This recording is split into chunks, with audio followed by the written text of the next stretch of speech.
The Roll Call of the Reef, a short story by at Quiller Couch. "Yes, sir," said my host, the quarryman, reaching down the relics from their hook in the wall over the chimney-piece.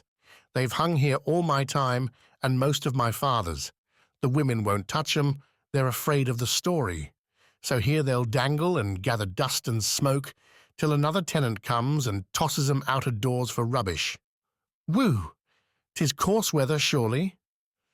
He went to the door, opened it, and stood studying the gale that beat upon his cottage front, straight from the Manacle Reef.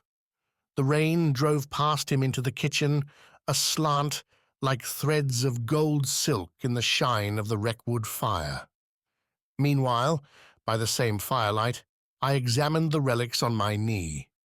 The metal of each was tarnished out of knowledge, but the trumpet was evidently an old cavalry trumpet, and the threads of its party-coloured sling, though fretted and dusty, still hung together. Around the side drum, beneath its cracked brown varnish, I could hardly trace a royal coat of arms and a legend running "Per ma per terram," the motto of the Marines. Its parchment, though black and scented with wood smoke, was limp and mildewed, and I began to tighten up the straps under which the drumsticks had been loosely thrust, with the idle purpose of trying if some music might be got out of the old drum yet. But as I turned it on my knee, I found the drum attached to the trumpet sling by a curious barrel-shaped padlock, and paused to examine this.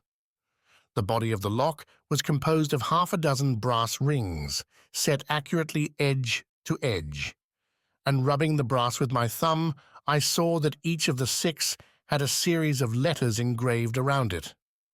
I knew the trick of it, I thought. Here was one of those word padlocks, once so common, only to be opened by getting the rings to spell a certain word, which the dealer confides to you. My host shut and barred the door and came back to the hearth. "It was just such a wind, east by south, that brought in what you've got between your hands. Back in the year 9 it was. My father has told me the tale a score of times. You're twisting round the rings, I see, but you'll never guess the word. Parson Kendall, he made the word, and he locked down a couple of ghosts in their graves with it. And when his time came, he went to his own grave and took the word with him." "Whose ghosts, Matthew?" "You want the story, I see, sir. My father could tell it better than I can. He was a young man in the year 9, unmarried at the time, and living in this very cottage, just as I be. That's how he came to get mixed up with the tale." He took a chair, lighted a short pipe, and went on with his eyes fixed on the dancing violet flames. "Yes, he'd have been about 30-year-old in January 1809. The storm got up in the night of the 21st of that month. My father was dressed and out long before daylight. He never was one to bide in bed, let be that the gale by this time was pretty near lifting the thatch over his head. Besides which, he'd fenced a small tarty patch that winter down by Lowland Point, and he wanted to see if it stood the night's work. He took the path across Gunner's Meadow, where they buried most of the bodies afterward. The wind was right in his teeth at the time, and once on the way, he's told me this often, a great strip of oarweed came flying through the darkness and fetched him a slap on the cheek like a cold hand. But he made shift pretty well till he got to Lowland, and then had to drop upon hands and knees and crawl, digging his fingers every now and then into the shingle to hold on, for he declared to me that the stones, some of them as big as a man's head, kept rolling and driving past, till it seemed the whole foreshore was moving westward under him. The fence was gone, of course, not a stick left to show where it stood, so that, when first he came to the place, he thought he must have missed his bearings. My father, sir, was a very religious man, and if he reckoned the end of the world was at hand, there in the great wind and night, among the moving stones, you may believe he was certain of it when he heard a gun fired, and, with the same, saw a flame shoot up out of the darkness to windward, making a sudden fierce light in all the place about. All he could find to think or say was, "The second coming, the second coming. The bridegroom cometh, and the wicked he will toss like a ball into a large country. And being already upon his knees, he just bowed his head and bided, saying this over and over. But by and by, between two squalls, he made bold to lift his head and look, and then by the light, a bluish colour 'twas, he saw all the coast clear away to Manacle Point, and off the Manacles, in the thick of the weather, a sloop of war with top-gallants housed, driving stern foremost toward the Reef. It was she, of course, that was burning the flare. My father could see the white streak and the ports of her quite plain as she rose to it, a little outside the breakers, and he guessed easy enough that her captain had just managed to wear ship, and was trying to force her nose to the sea with the help of her small bower anchor and the scrap or two of canvas that hadn't yet been blown out of her.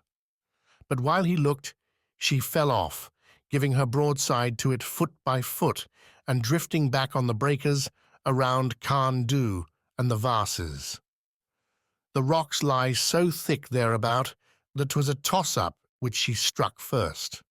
At any rate, my father couldn't tell at the time, for just then the flare died down and went out. Well, sir, he turned then in the dark and started back for Coverack to cry the dismal tidings, though well knowing ship and crew to be past any hope, and as he turned the wind lifted him and tossed him forward like a ball, as he'd been saying, and homeward along the foreshore. As you know, 'tis ugly work, even by daylight, picking your way among the stones there, and my father was prettily knocked about at first in the dark, but by this 'twas nearer 7 than 6 o'clock, and the day spreading. By the time he reached North Corner, a man could see to read print. Howsever, he looked neither out to sea nor toward Coverack, but headed straight for the first cottage, the same that stands above North Corner today. A man named Billy Ede lived there then, and when my father burst into the kitchen bawling, "Wreck! Wreck!" he saw Billy Ede's wife, Anne, standing there in her clogs with a shawl over her head, and her clothes wringing wet. "Save the chap," says Billy Ede's wife, Anne. "What do you mean by crying stale fish at that rate?" "But 'tis a wreck, I tell 'ee. I've a Z'd end too, and so has everyone with an eye in his head." And with that she pointed straight over my father's shoulder, and he turned, and there, close under Dola Point, at the end of Coverack town, he saw another wreck washing, and the point black with people, like emmets, running to and fro in the morning light. While he stood staring at her, he heard a trumpet sounded on board, the notes coming in little jerks, like a bird rising against the wind, but faintly, of course, because of the distance and the gale blowing, though this had dropped a little. "She's a transport," said Billy Ede's wife, Anne, "and full of horse soldiers, fine long men. When she struck, they must have pitched the horses over first to lighten the ship, for a score of dead horses had washed in afore I left, half an hour back. And 3 or 4 soldiers too, fine, long corpses in white breeches and jackets of blue and gold. I held the lantern to one. Such a straight young man." My father asked her about the trumpeting. That's the queerest bit of all. She was burning a light when me and my man joined the crowd down there. All her masts had gone. Whether they carried away or were cut away to ease her, I don't rightly know. Her keelson was broke under her, and her bottom sagged and stove, and she had just settled down like a sitting hen, just the leastest list to starboard, but a man could stand there easy. They had rigged up ropes across her, from bulwark to bulwark, and beside these the men were mustered, holding on like grim death whenever the sea made a clean breach over them, and standing up like heroes as soon as it passed. The captain and the officers were clinging to the rail of the quarterdeck, all in their golden uniforms, waiting for the end as if 'twas King George they expected. There was no way to help, for she lay right beyond cast of line, though our folk tried it 50 times. And beside them clung a trumpeter, a whacking big man, and between the heavy seas he would lift his trumpet with one hand and blow a call, and every time he blew the men gave a cheer. There, she says, hark ye now, there he goes Agan, but you won't hear no cheering any more, for few are left to cheer, and their voices weak. Bitter cold the wind is, and I reckon it numbs their grip of the ropes, for they were dropping off fast with every sea when my man sent me home to get his breakfast. Another wreck, you say? Well, there's no hope for the tender dears, if 'tis the manacles. You'd better run down and help yonder, though 'tis little help any man can give. Not one came in alive while I was there. The tide's flowing, and she won't hold together another hour, they say. Well, sure enough, the end was coming fast when my father got down to the point. 6 men had been cast up alive or just breathing, a seaman and 5 troopers.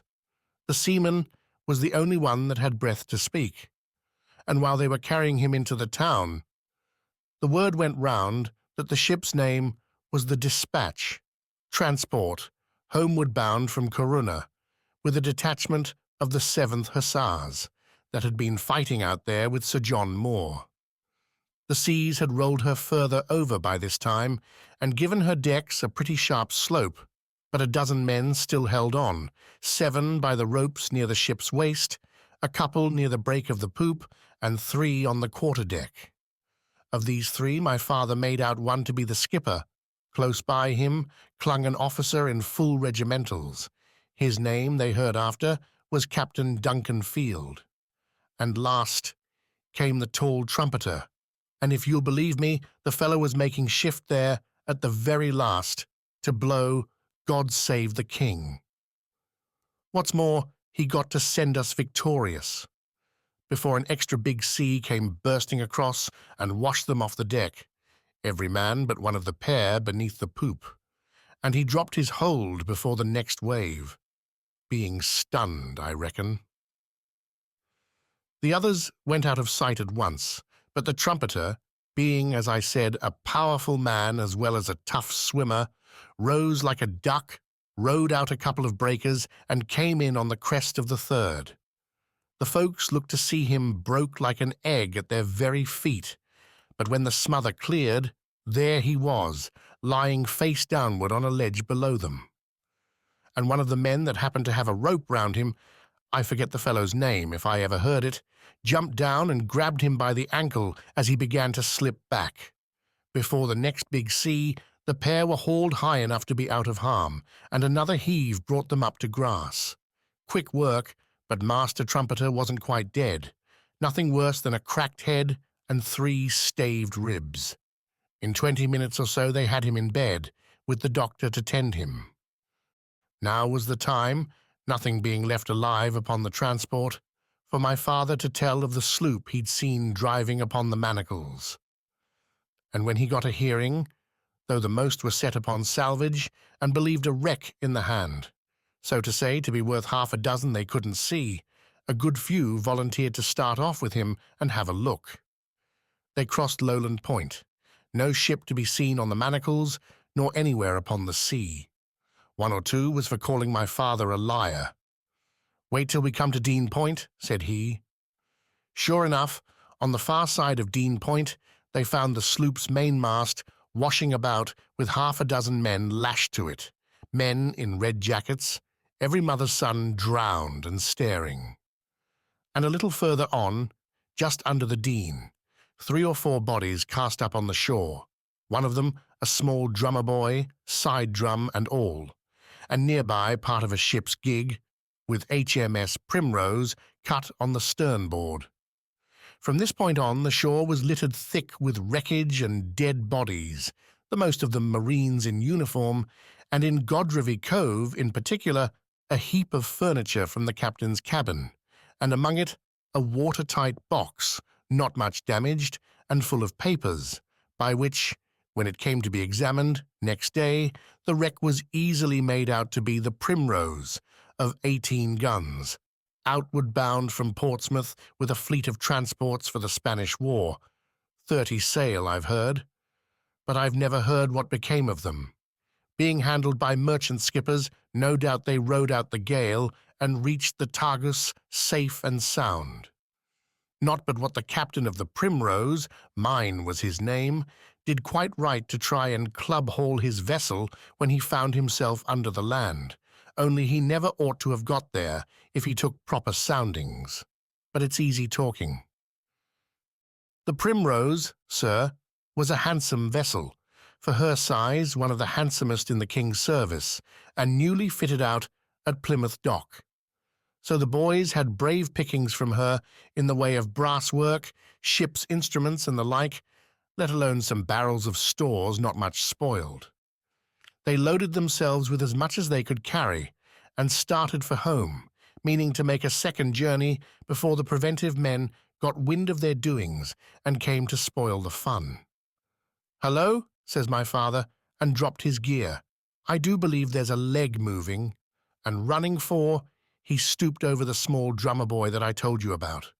The poor little chap was lying there with his face a mass of bruises and his eyes closed, but he had shifted one leg an inch or two and was still breathing. So my father pulled out a knife and cut him free from his drum. That was lashed onto him with a double turn of manila rope, and took him up and carried him along here to this very room that we're sitting in. He lost a good deal by this, for when he went back to fetch the bundle he'd dropped, the preventive men had got hold of it and were thick as thieves along the foreshore. So that it was only by paying one or two to look the other way that he picked up anything worth carrying off, which you'll allow to be hard, seeing that he was the first man to give news of the wreck. Well, the inquiry was held, of course, and my father gave evidence, and for the rest they had to trust to the sloop's papers, for not a soul was saved besides the drummer boy, and he was raving in a fever, brought on by the cold and the fright. And the seamen and the 5 troopers gave evidence about the loss of the dispatch. The tall trumpeter, too, whose ribs were healing, came forward and kissed the book, but somehow his head had been hurt in coming ashore, and he talked foolish-like, and 'twas easy seen he would never be a proper man again. The others were taken up to Plymouth, and so went their ways. But the trumpeter stayed on in Coverack, and King George, finding he was fit for nothing, sent him down a trifle of a pension after a while, enough to keep him in board and lodging, with a bit of tobacco over. Now the first time that this man, William Tallifer he called himself, met with the drummer boy was about a fortnight after the little chap had bettered enough to be allowed a short walk out of doors, which he took, if you please, in full regimentals. There never was a soldier so proud of his dress. His own suit had shrunk a brave bit with the salt water, but into ordinary frock and corduroys he declared he would not get, not if he had to go naked the rest of his life.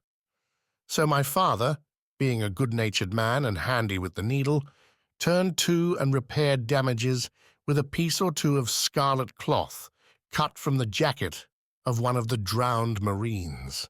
Well, the poor little chap chanced to be standing in this rig-out down by the gate of Gunner's Meadow, where they had buried 200 and over of his comrades. The morning was a fine one, early in March month, and along came the cracked trumpeter, likewise taking a stroll. "Hello," says he, "good morning, and what might you be doing here?" "I was a-wishing," says the boy, "I had a pair of drumsticks. Our lads were buried yonder without so much as a drum tapped or a musket fired, and that's not Christian burial for British soldiers." "What?" says the trumpeter, and spat on the ground. "A parcel of marines." The boy eyed him a second or so, and answered up, "If I'd a tav of turf handy, I'd bung it at your mouth, you greasy cavalry man, and learn you to speak respectful of your betters. The marines are the handiest body of men in the service." The trumpeter looked down on him from the height of 6'2" and asked, "Did they die well?"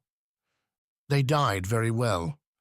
There was a lot of running to and fro at first, and some of the men began to cry, and a few to strip off their clothes. But when the ship fell off for the last time, Captain Mine turned and said something to Major Griffiths, the commanding officer on board, and the major called out to me to beat to quarters. It might have been for a wedding, he sang it out so cheerful. We'd had word already that 'twas to be parade order. and the men fell in as trim and decent as if they were going to church. One or two even tried to shave at the last moment. The major wore his medals.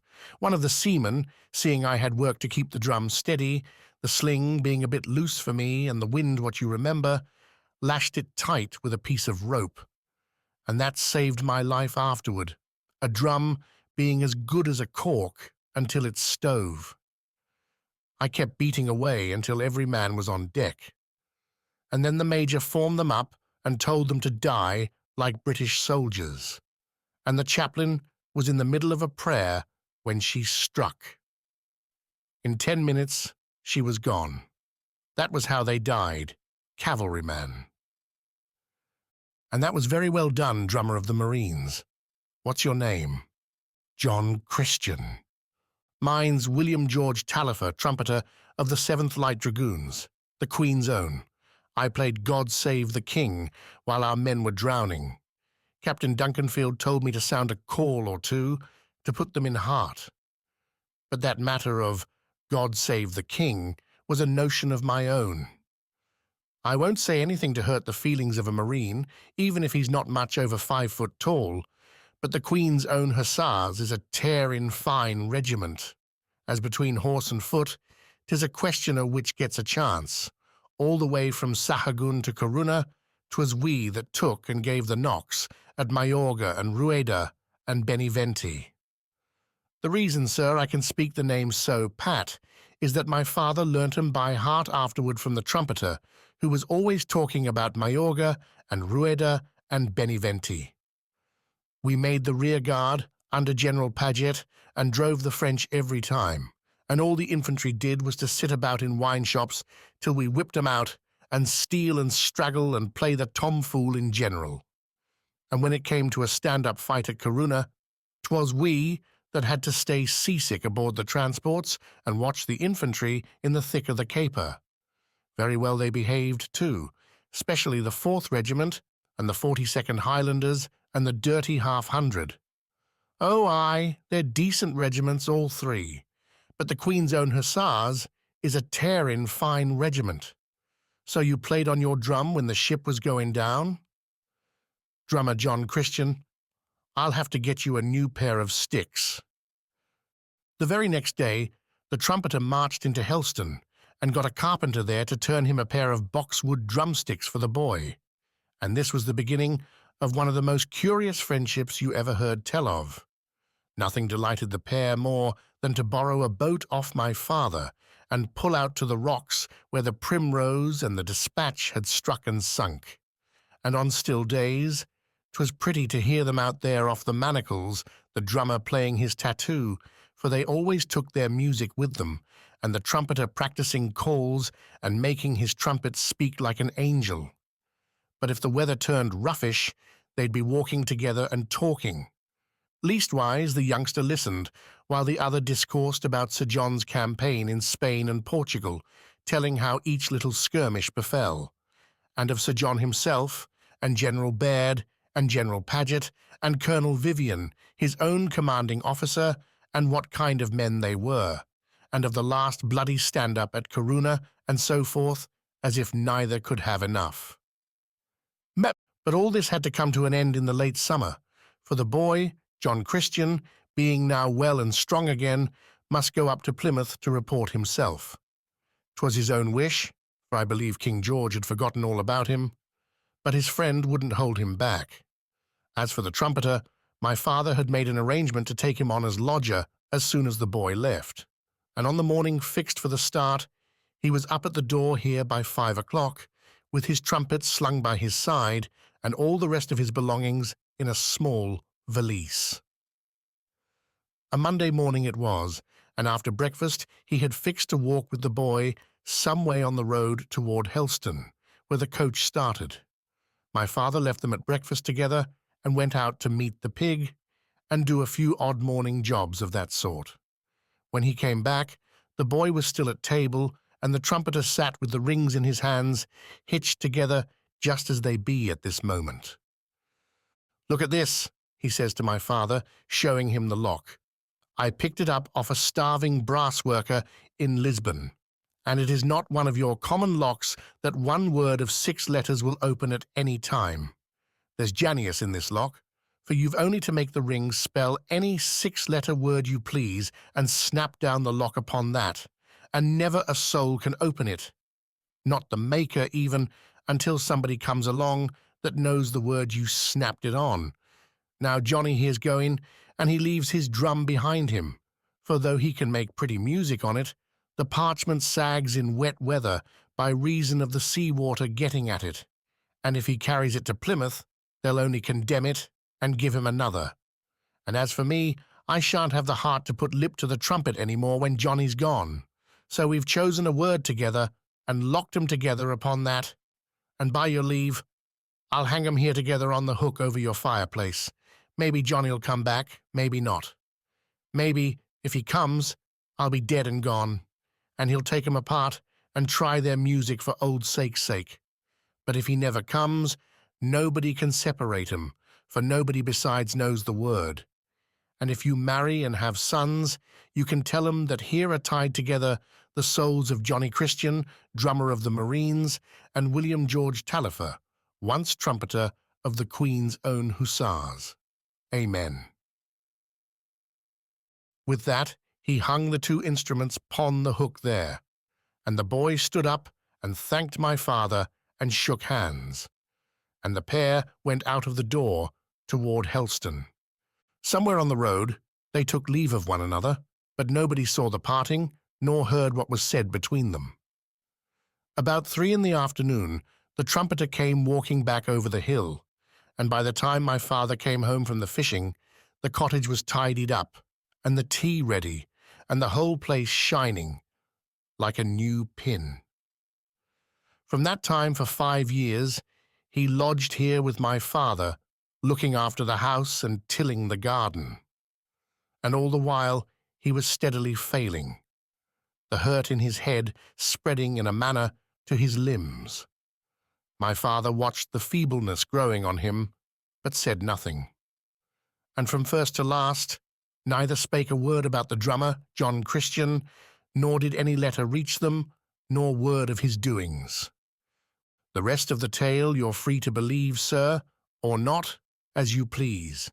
It stands upon my father's words, and he always declared he was ready to kiss the book upon it before judge and jury. He said, too, that he never had the wit to make up such a yarn, and he defied anyone to explain about the lock, in particular, by any other tale. But you shall judge for yourself. My father said that about 3 o'clock in the morning, April 14th of the year 14, he and William Taillefer were sitting here, just as you and I, sir, are sitting now. My father had put on his clothes a few minutes before, and was mending his spiller by the light of the horn lantern, meaning to set off before daylight to haul the trammel. The trumpeter hadn't been to bed at all. Toward the last he mostly spent his nights, and his days too, dozing in the elbow chair where you sit at this minute. He was dozing then, my father said, with his chin dropped forward on his chest, when a knock sounded upon the door, and the door opened, and in walked an upright young man in scarlet regimentals. He had grown a brave bit, and his face the colour of wood ashes. But it was the drummer, John Christian. Only his uniform was different from the one he used to wear, and the figures 38 shone in brass upon his collar. The drummer walked past my father as if he never saw him, and stood by the elbow chair and said, "Trumpeter, trumpeter, are you one with us?" And the trumpeter just lifted the lids of his eyes and answered, "How should I not be one with you, drummer Johnny? Johnny boy, if you come, I count. If you march, I mark time, until the discharge comes." "The discharge has come tonight," said the drummer, "and the word is Corunna no longer." And stepping to the chimney place, he unhooked the drum and trumpet, and began to twist the brass rings of the lock, spelling the word aloud, so Coruna. When he had fixed the last letter, the padlock opened in his hand. "Did you know, trumpeter, that when I came to Plymouth, they put me into a line regiment?" "The 38th is a good regiment," answered the old hussar, still in his dull voice. "I went back with them from Sahagun to Corunna. At Corunna, they stood in General Fraser's division on the right. They behaved well." "But I'd fain see the Marines again," says the drummer, handing him the trumpet, "and you shall call once more for the Queen's own. Matthew," he says, suddenly turning on my father. And when he turned, my father saw for the first time that his scarlet jacket had a round hole by the breastbone and that the blood was welling there. "Matthew, we shall want your boat." Then my father rose on his legs like a man in a dream, while they two slung on, the one his drum and t'other his trumpet.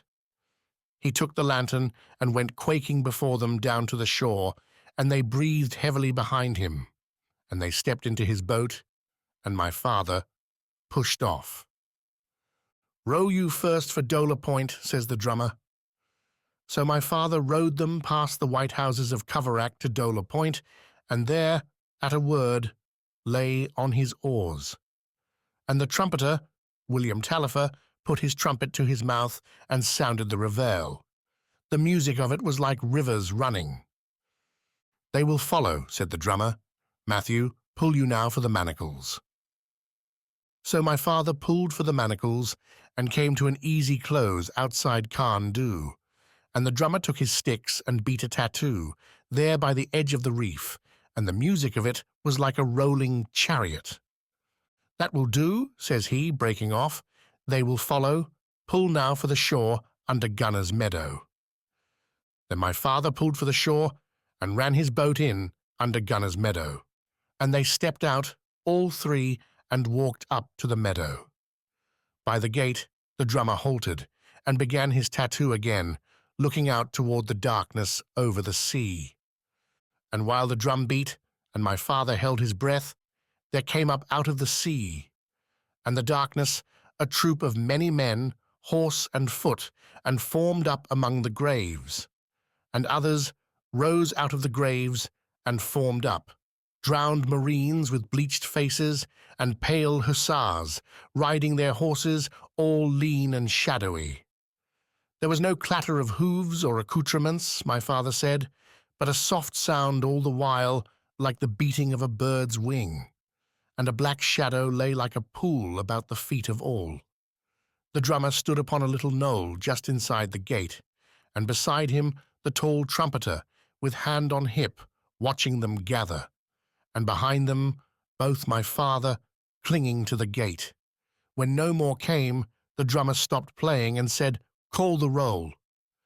Then the trumpeter stepped toward the end man of the rank and called, "Troop Sergeant Major Thomas Irons."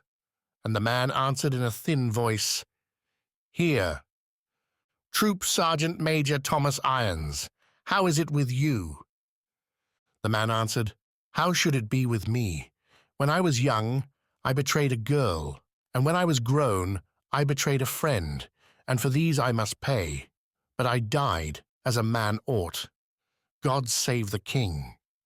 The trumpeter called to the next man, Trooper Henry Buckingham, and the next man answered, "Here." "Trooper Henry Buckingham, how is it with you?" "How should it be with me? I was a drunkard, and I stole, and in Lugo, in a wine shop, I killed a man. But I died as a man should. God save the king." So the trumpeter went down the line, and when he had finished, the drummer took it up, hailing the dead Marines in their order. Each man answered to his name, and each man ended with, "God save the king." When all were hailed, the drummer stepped back to his mound and called, "It is well. You are content, and we are content to join you. Wait now a little while." With this he turned and ordered my father to pick up the lantern and lead the way back. As my father picked it up, he heard the ranks of the dead men cheer and call, "God save the king," all together, and saw them waver and fade back into the dark like a breath fading off a pane. But when they came back here to the kitchen, and my father set the lantern down, it seemed they'd both forgot about him. for the drummer turned in the lantern light, and my father could see the blood still welling out of the hole in his breast, and took the trumpet sling from around the other's neck, and locked drum and trumpet together again, choosing the letters on the lock very carefully. While he did this, he said, "The word is no more Coruna, but Bayon. As you left out an N in Coruna, so must I leave out an N in Bayon." And before snapping the padlock, he spelt out the word slowly, Bayone. After that, he used no more speech, but turned and hung the two instruments back on the hook, and then took the trumpeter by the arm, and the pair walked out into the darkness, glancing neither to right nor left. My father was on the point of following when he heard a sort of sigh behind him, and there, sitting in the elbow chair, was the very trumpeter he had just seen walk out by the door. If my father's heart jumped before, you may believe it jumped quicker now. But after a bit, he went up to the man asleep in the chair and put a hand upon him. It was the trumpeter in flesh and blood that he touched. But though the flesh was warm, the trumpeter was dead. Well, sir, they buried him 3 days after, and at first my father was minded to say nothing about his dream, as he thought it. But the day after the funeral, he met Parson Kendall coming from Helston Market, and the parson called out, "Have ye heard the news the coach brought down this morning?" "What news?" says my father. "Why, that peace is agreed upon." "None too soon," says my father. "Not soon enough for our poor lads at Bayonne," the parson answered. "Bayonne!" cries my father with a jump. "Why, yes." And the parson told him all about a great sally the French had made on the night of April 13th. "Do you happen to know if the 38th Regiment was engaged?" my father asked. "Come now," said Parson Kendall, "I didn't know you was so well up in the campaign. But as it happens, I do know that the 38th was engaged, for 'twas they that held a cottage and stopped the French advance." Still my father held his tongue, and when, a week later, he walked into Helston and bought a Mercury off the Sherborne rider, and got the landlord of the Angel to spell out the list of killed and wounded, sure enough, there among the killed was drummer John Christian of the 38th Foot. After this there was nothing for a religious man but to make a clean breast, so my father went up to Parson Kendall and told the whole story. The parson listened and put a question or two, and then asked, "Have you tried to open the lock since that night?" "I haven't dared to touch it," says my father. "Then come along and try." When the parson came to the cottage here, he took the things off the hook and tried the lock. Did he say Bayonne? The word has 7 letters. "Not if you spell it with one N, as he did," says my father. The parson spelt it out, Bayone. "Whew," says he, for the lock had fallen open in his hand.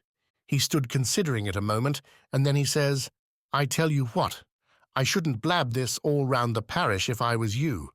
You won't get no credit for truth-telling, and a miracle's wasted on a set of fools. But if you like, I'll shut down the lock again upon a holy word that no one but me shall know, and neither drummer nor trumpeter, dead or alive, shall frighten the secret out of me." "I wish to heaven you would, parson," said my father. The parson chose the holy word there and then, and shut the lock back upon it, and hung the drum and trumpet back in their place. He is gone long since, taking the word with him. Until the lock is broken by force, nobody will ever separate those two.